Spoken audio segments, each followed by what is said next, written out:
Hello दोस्तों, स्वागत है आपका हमारे YouTube channel mission lecturer UK 2025 पर। तो दोस्तों, आज की क्लास में बात करेंगे प्रवक्ता हिंदी के अंतर्गत द्वितीय प्रश्न पत्र के अंतर्गत जो हिंदी ग्रामर का पोर्शन है, यानी कि व्याकरण का पोर्शन है। आज हम उस पर चर्चा करने वाले हैं, इसलिए आप बिना स्किप के पूरे क्लास को ज़रूर वॉच कीजिएगा। साथ ही आप अगर चैनल पर नए हैं तो चैनल को सब्सक्राइब करके बेल आइकन दबाकर ऑल नोटिफिकेशन ऑन कर लीजिएगा, क्योंकि हमारी एक महत्वपूर्ण प्रैक्टिस सेट आपके लिए चल रही है और हिंदी प्रवक्ता विशेष के कैंडिडेट्स को ये सबसे आगे प्रोवाइड कराई जाती है। इसलिए अगर आपने अभी तक हमारी मेंबरशिप ज्वाइन नहीं की तो आप ज़रूर ज्वाइन कर लीजिएगा दोस्तों, क्योंकि नियमित क्लास के लिए आपको मेंबरशिप ज्वाइन कर लेंगे तो आपको लगातार क्लासेस देखने को मिलेंगी।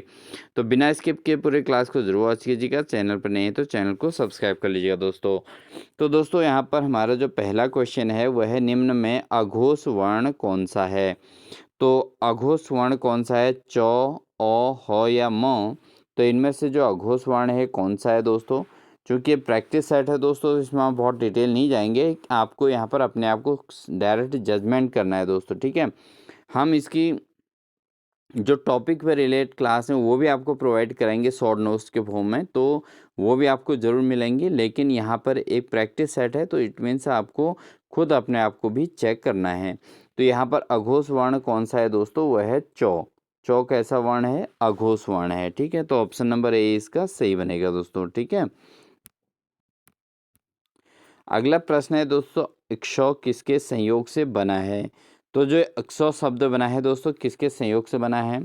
ऑप्शन है क धन स या क धन स, क धन छ या क धन च। तो क्ष चाहिए तो क धन श से बनेगा दोस्तों। किससे बनेगा?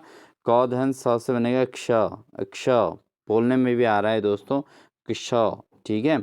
तो यानी कि ऑप्शन नंबर ए इसका सही आंसर हो जाएगा। अगला प्रश्न है दोस्तों, निम्न में से स्पर्शी व्यंजन कौन सा है? तो स्पर्शी व्यंजन कौन सा है पूछा गया है। ऑप्शन है थ, स, य या ह। तो इसमें से स्पर्शी व्यंजन कौन सा है दोस्तों? वह है थ। थ इसमें से स्पर्शी व्यंजन है, तो ऑप्शन नंबर ए इसका भी सही हो जाएगा दोस्तों। अगला प्रश्न है, अंतस्थ व्यंजन कितने हैं? तो अंतस्थ व्यंजन कितने होते हैं ये बताना है। ऑप्शन है 2 होते हैं, 3 होते हैं, 4 होते हैं या 5 होते हैं।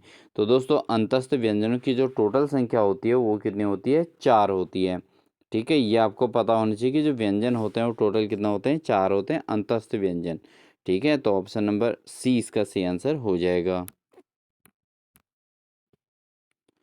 उच्चारण स्थान के आधार पर बताइए मूर्धन्य व्यंजन कौन सा है? तो उच्चारण स्थान के आधार पर बताना है कि इनमें से मूर्धन्य व्यंजन कौन सा है। ऑप्शन है चौ या जो, टो डो या तो दो या को खो। तो इसकी बात करें तो दोस्तों कौन सा होगा? टो और डो।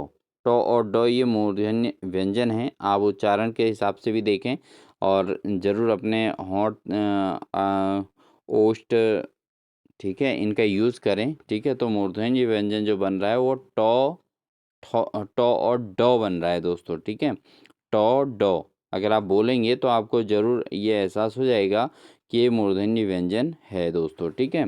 तो ऑप्शन नंबर बी इसका सही आंसर हो जाएगा। अगला प्रश्न है, निम्न में से ऊष्म व्यंजन कौन सा है? तो ऊष्म व्यंजन कौन सा है? ऑप्शन है ह, ख, न या झ। तो इसमें से ऊष्म व्यंजन कौन सा है दोस्तों? ये है ह, ठीक है। तो ह जो है ऊष्म व्यंजन है, इसलिए ऑप्शन नंबर ए इसका सही आंसर हो जाएगा।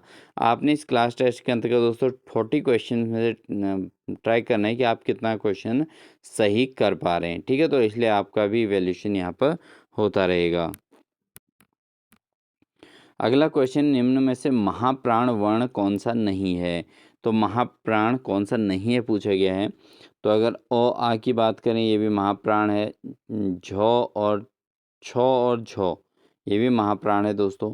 और थ और ध ये भी महाप्राण है। प ब जो है दोस्तों ये अल्प प्राण है। क्या है ये? अल्प प्राण है। अल्प प्राण और महाप्राण अगर आप जानें तो इसमें जो है प्रत्येक वर्ण का दोस्तों क्या होता है? पहला, तीसरा और पांचवा अल्प प्राण कहलाता है, ठीक है। पहला वर्ण, तीसरा वर्ण और पांचवा वर्ण। जैसे आपके पास क, ख, ग, घ, ङ जैसे होता है ना, तो क क्या है, अल्प प्राण है, फिर ख महाप्राण हो जाएगा, ठीक है, और उसके बाद ग अल्प प्राण होगा, घ महाप्राण होगा, और अंगों जो है फिर से अल्प प्राण होगा। तो ऐसे ही सब में होता है, क ख ग घ ङ, फिर च छ ज झ यूँ, ठीक है, ट ठ ड ढ ण। तो यहाँ पर अगर हम देखें तो प फ ब भ म, तो प पहले नंबर पर आ रहा है, फिर फ क्या हो जाएगा, ठीक है, जो अगर हम महाप्राण की बात करें ना, तो प्रत्येक वर्ग का दूसरा और चौथा महाप्राण होता है। तो इसमें प और ब ये अल्प प्राण हैं, ठीक है, क्योंकि प फिर फ, फ क्या हो जाएगा, महाप्राण, ठीक है। जो अल्प प्राण और महाप्राण आप समझ रहे हैं, तो महाप्राण क्या है कि महाप्राण वो होते हैं जो दूसरे और चौथे में आते हैं, ठीक है। तो यहाँ पर प जो है पहले में आता है, फ आना चाहिए था तब महाप्राण होता, यहाँ ब आ गया, ब तीसरे नंबर पे है, ठीक है। तो ये चीज़ हो जाती है, ठीक है, समझ रहे होंगे, तो ये चीज़ है। अगर यहाँ पर महाप्राण में होता दोस्तों, यहाँ पर प के बाद फ आना चाहिए था और भ आना चाहिए था, तो महाप्राण होता, ठीक है, और में आप समझ रहे होंगे। तो ये चीज़ है, तो इसलिए ऑप्शन नंबर सी इसका क्या हो जाएगा, वैसे ये रॉन्ग है, इसके अकॉर्डिंग महाप्राण नहीं है पूछा गया है, तो ये हो जाएगा दोस्तों, ठीक है। अगला प्रश्न है, हिंदी में कुल वर्णों की संख्या कितनी है, तो 50, 51, 52 या 53। तो हिंदी में कुल वर्णों की संख्या दोस्तों कितनी है, वो है 52 वर्ण हैं हिंदी के अंतर्गत। तो ऑप्शन नंबर सी इसका सही आंसर हो जाएगा। अगला प्रश्न है, निम्न में से संयुक्त स्वर कौन सा है, ऑप्शन है ए, आ, उ या ई। तो कौन सा संयुक्त स्वर है दोस्तों, तो इनमें से संयुक्त स्वर है दोस्तों ए। क्या है संयुक्त स्वर, कौन सा है, ए है। अगला प्रश्न है, निम्न में से सघोष वर्ण कौन सा है दोस्तों, तो सघोष वर्ण कौन सा है, जैसे ई है, क है, फ है या छ है। तो इनमें से जो सघोष वर्ण है दोस्तों कौन सा है, वो है ई। ई जो है दोस्तों सघोष वर्ण है, इसलिए ऑप्शन नंबर ए इसका सही आंसर हो जाएगा। अगला प्रश्न है, निम्न में से पंच वर्ण कौन सा है, तो पंच वर्ण कौन सा है दोस्तों, ऑप्शन है अणो या घ या स या फ। तो पंचवर्ण कौन सा है, क ख ग घ अणो। तो पांचवें नंबर के वर्ण को पंचवर्ण कहते हैं, तो ऑप्शन नंबर ए इसका सही आंसर हो जाएगा। तो पंचम वर्ण अणो है। अगला प्रश्न है दोस्तों, प्रयत्न के आधार पर लौ किस प्रकार की ध्वनि है, तो लौ किस प्रकार की ध्वनि है, ऑप्शन है पार्श्विक ध्वनि, प्रकंपित ध्वनि, संघर्षी ध्वनि या लुंठित ध्वनि। तो दोस्तों जो लौ है किस प्रकार की ध्वनि है, लौ है दोस्तों पार्श्विक ध्वनि, ठीक है, लौ क्या है, पार्श्विक ध्वनि है, इसलिए ऑप्शन नंबर ए इसका सही आंसर हो जाएगा। अगला प्रश्न है, निम्न में से कंठ ओष्ठ वर्ण कौन सा है, तो कंठ ओष्ठ वर्ण कौन सा है, ऑप्शन है ट, उ, ओ या ख। तो कंठ ओष्ठ वर्ण कौन सा है दोस्तों, वह है ओ। ओ जो है कंठ ओष्ठ वर्ण है, तो ऑप्शन नंबर सी इसका सही आंसर हो जाएगा। अगला प्रश्न है, निम्न में से मूर्धन्य ध्वनि कौन सी है, तो मूर्धन्य ध्वनि कौन सी है दोस्तों, ऑप्शन है द, सौ, च या ए। तो मूर्धन्य ध्वनि कौन सी है, यह है दोस्तों सौ। सौ दोस्तों मूर्धन्य ध्वनि है, इसलिए ऑप्शन नंबर बी इसका सही आंसर हो जाएगा। अगला प्रश्न है, निम्न में से अयोगवाह वर्ण कौन से हैं, तो अयोगवाह वर्ण कौन से हैं दोस्तों, ऑप्शन है ई या ई, अ आ, अंग अह, फ ब। तो दोस्तों जो अयोगवाह वर्ण हैं वो कौन से हैं, अंक अह। अंक अह दोस्तों ये क्या हैं, ये अयोगवाह वर्ण के तौर पे जाने जाते हैं। तो ऑप्शन नंबर सी इसका बिल्कुल सटीक आंसर हो जाएगा। अगला प्रश्न है, हिंदी वर्णमाला में उत्क्षिप्त व्यंजनों की संख्या कितनी है, तो हिंदी वर्णमाला में उत्क्षिप्त व्यंजनों की संख्या कितनी है, 1, 2, 3 या 4। तो दोस्तों सटीक आंसर आप लोग जरूर ट्राई कर कीजिएगा इसमें। तो उत्क्षिप्त व्यंजनों की जो टोटल संख्या होती है दोस्तों वो 2 होती है, ठीक है। तो हिंदी वर्णमाला में उत्क्षिप्त व्यंजनों की संख्या 2 है, तो ऑप्शन नंबर बी इसका सही आंसर हो जाएगा। अगला प्रश्न है, निम्न में से अर्ध स्वर कहलाता है। तो अर्ध स्वर कौन सा कहलाता है दोस्तों? ऑप्शन है वो, लो, रो या क्ष। तो दोस्तों इसमें से जो अर्ध स्वर के तौर पे कहलाता है वो कहलाता है वो। वो कैसा स्वर है? ये अर्ध स्वर के तौर पे जाना जाता है। क्वेश्चन नंबर 18 है दोस्तों, निम्न में से अल्प प्राण ध्वनि कौन सी है? तो अल्प प्राण ध्वनि के तौर पे किसे जाना जाता है? ऑप्शन है रो या ठो या हो या सो। तो अल्प प्राण ध्वनि के तौर पे जो जाना जाता है दोस्तों, वो जाना जाता है रो को। रो कैसा ध्वनि है? रो अल्प प्राण ध्वनि के तौर पे जाना जाता है। बढ़ते हैं दोस्तों अगले प्रश्न में। अगला प्रश्न है, हिंदी वर्णमाला में मूल वर्णों की संख्या कितनी है? तो हिंदी वर्णमाला के अंतर्गत जो मूल वर्णों की संख्या है दोस्तों कितनी है? वो है 44 हैं दोस्तों। कितने? 44 वर्ण जो है मूल वर्ण के तौर पे जाने जाते हैं। बाकी अन्य जो है संयुक्त वर्ण के तौर पे जाने जाते हैं। अगला प्रश्न है, रो लो का उच्चारण स्थान कहाँ है? तो लो और रो इनका उच्चारण स्थान कौन सा है? दंत है या कंठ है या दंत मूल है या मूर्धन्य है? तो रो लो का जो उच्चारण स्थान है दोस्तों वह है दंत मूल। ठीक है, कौन सा है? दंत मूल दोस्तों रो लो का उच्चारण स्थान के तौर पे जाना जाता है। इसलिए ऑप्शन नंबर सी इसका सही आंसर हो जाएगा। अगला प्रश्न है, निम्न में से रूढ़ शब्द नहीं है। तो इनमें से कौन सा शब्द रूढ़ शब्द नहीं है पूछा गया है। ऑप्शन है चावल, जलज या दिन या घोड़ा। तो कौन सा शब्द रूढ़ शब्द नहीं है? तो ये है दोस्तों जलज। जलज जो है रूढ़ शब्द नहीं है। अदरवाइज चावल, दिन और घोड़ा ये तीनों रूढ़ शब्द के तौर पे जाने जाते हैं। अगला क्वेश्चन है दोस्तों, वह किस प्रकार का शब्द है? तो जो वह है किस प्रकार शब्द है? जैसे विकारी शब्द है, अविकारी शब्द है, संज्ञा शब्द है या इनमें से कोई नहीं। तो वह जो शब्द है दोस्तों किस प्रकार का शब्द है? यह है विकारी शब्द। कैसा शब्द है दोस्तों? विकारी शब्द के तौर पर जाना जाता है वह। बढ़ते हैं दोस्तों अगले प्रश्न में। निम्न में से विकारी शब्द कौन सा है? तो इनमें से विकारी शब्द बताना है। जैसे परंतु है, कल है, यहाँ है, नीला है। तो विकारी शब्द कौन सा है दोस्तों? इनमें से विकारी शब्द है दोस्तों नीला। नीला कैसा शब्द है?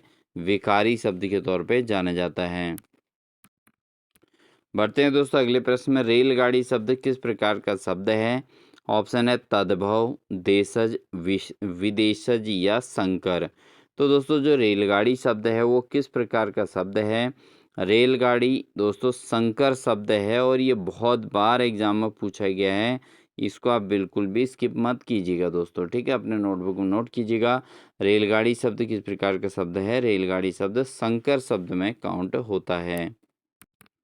बढ़ते हैं दोस्तों अगले प्रश्न में। निम्न में से कौन सा शब्द तत्सम शब्द है?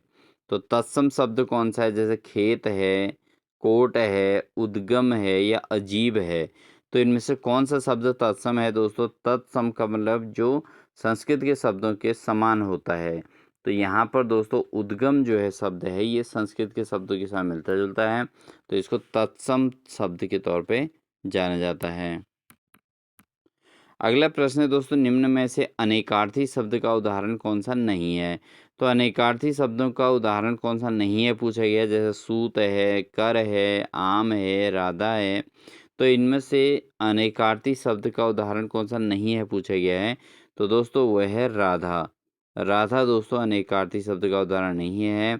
इसके अलावा सूत भी अनेकार्थी शब्द है और उसके बाद कर भी अनेकार्थी शब्द है, आम भी अनेकार्थी शब्द है। बट राधा जो है अनेकार्थी शब्द का उदाहरण नहीं है दोस्तों। तो ऑप्शन नंबर डी इसका सही आंसर हो जाएगा। अगला क्वेश्चन है दोस्तों, मजिस्ट्रेट शब्द निम्न में से किस प्रकार का शब्द है? तो मजिस्ट्रेट जो शब्द यूज होता है दोस्तों किस प्रकार शब्द है? ऑप्शन है तत्सम, तद्भव, देशज या विदेशज। तो मजिस्ट्रेट शब्द जो है दोस्तों वह है विदेशी शब्द है। कैसा है? विदेशज शब्द है। तो ऑप्शन नंबर डी इसका सही आंसर हो जाएगा। अगला प्रश्न है दोस्तों, निम्न में से तत्सम शब्द का चयन कीजिए। तत्सम शब्द का चयन करना है वर्षा, बारात, हाथी या आंसू। तो दोस्तों इसमें जो तत्सम शब्द है कौन सा है, वर्षा है। वर्षा दोस्तों इसमें से तत्सम शब्द के तौर पर जाना जाएगा, इसलिए ऑप्शन नंबर ए इसका सही आंसर हो जाएगा। अगला क्वेश्चन है, सीलबंद किस प्रकार का शब्द है। तो सीलबंद जो शब्द है किस प्रकार का शब्द है, ऑप्शन है विदेशज, देशज, संकर या तद्भव। तो दोस्तों अगर हम बात करें जैसे रेलगाड़ी एक संकर शब्द है, इसी प्रकार सीलबंद भी एक संकर शब्द है, तो ऑप्शन नंबर सी इसका सही आंसर हो जाएगा। बढ़ते हैं दोस्तों आज की क्लास के अंतिम क्वेश्चन में। तो निम्न में अविकारी शब्द कौन नहीं है, ये पूछा गया है। तो अविकारी शब्द कौन सा नहीं है ये पूछा है, तो ऑप्शन है आज, क्योंकि, मीठा या ओह। तो दोस्तों इसमें से कौन सा शब्द अविकारी शब्द नहीं है पूछा है। तो इसमें अगर हम देखें तो मीठा, मीठा दोस्तों ये अविकारी शब्द नहीं है, तो इसलिए ऑप्शन नंबर सी इसका सही आंसर हो जाएगा। तो दोस्तों ये थी हमारी आज की क्लास। आई होप आपने हमारी ये क्लास एंजॉय की होगी और साथ ही आपके 30 में से पूरे 30 नंबर सही हुए होंगे। आप कमेंट सेक्शन में ज़रूर बताइएगा। क्वेश्चन पेपर बहुत आसान था। ये प्रैक्टिस सेट क्वेश्चन जो है बहुत आसान लिया गया था, क्योंकि ये आपके प्रिपरेशन के एक बेसिक कॉन्सेप्ट्स को क्लियर करता है, जो आपके यूनिट है आपके द्वितीय प्रश्न पत्र की। ठीक है, तो वहाँ पर आपको इससे रिलेटेड क्वेश्चन देखने को मिलने वाले हैं, तो इसलिए आप पूरे क्लास को ज़रूर वॉच करते रहिएगा, साथ ही अपने आप को टेस्ट भी करते रहिएगा। और जो अभ्यर्थी अभी चैनल पर नए आए हैं वो चैनल को सब्सक्राइब करके बेल आइकन दबाकर ऑल नोटिफिकेशन ऑन कर लीजिएगा दोस्तों। साथ ही जिन्होंने अभी तक मेंबरशिप ज्वाइन नहीं की है वो हिंदी प्रवक्ता विशेष की मेंबरशिप ज्वाइन कर लीजिएगा। साथ ही हिंदी प्रैक्टिस सेट की मेंबरशिप भी आप ज्वाइन कर सकते हैं। तो ये थी दोस्तों क्लास। आई होप आप सभी के लिए अच्छी रही होगी। तो वीडियो को लाइक कर दीजिएगा, चैनल पर नए चैनल को सब्सक्राइब कर लीजिएगा, प्यारे से कमेंट दे दीजिएगा। मिलते हैं आपको नेक्स्ट क्लास के साथ, तब तक के लिए दोस्तों wish you all the best.